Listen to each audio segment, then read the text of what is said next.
Well, skylines were built in Colombia as a transportation system. Originally, when you have this vertical city, you need some way to get product from one place to another. But what started happening along the way is, first this was kids, because it's always kids, right? Started figuring out a way to get these skyhooks that they could connect to the lines and sort of get from one place to the city and do these acrobatic feats on them. But as the situation in Colombia started devolving and the place got more violent and normal routes of transportation started getting disrupted, and people started using the skylines to get around. The Vox Populi and the founders started using it in combat situations. And all of a sudden, the requirement for guys who knew their way around a skyline and who could fight effectively on the skylines became way more important. And by the time Booker gets to Colombia, the skylines have a broad range of usage, and you'll see in the demo, cargo being moved around on those things. That creates even a more hazardous situation. But there's also people using it for all kinds of purposes, including and especially combat.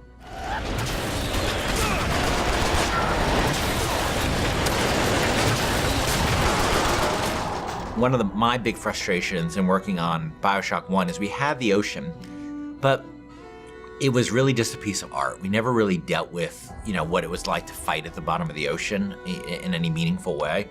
And in Infinite, we wanted you to be in the sky. We wanted the visuals, obviously, of that, which I think are really great. But we also wanted vertical combat.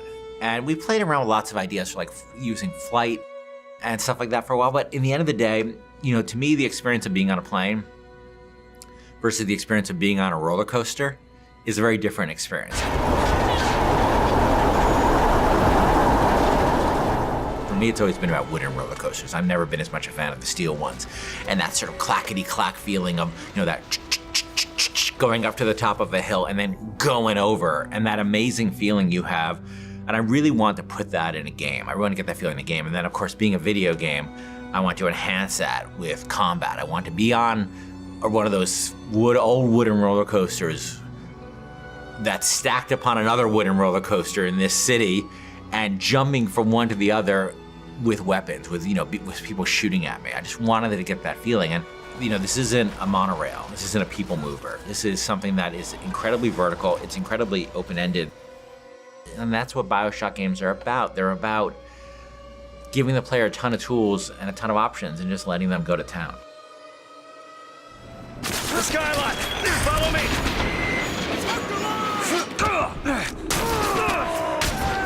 To tell you the truth, it took a long time to get it right, but I think we're really at the stage now where it feels just great, and it looks awesome, and it feels awesome, and it's one of our biggest challenges on Infinite, and I think we're really getting there.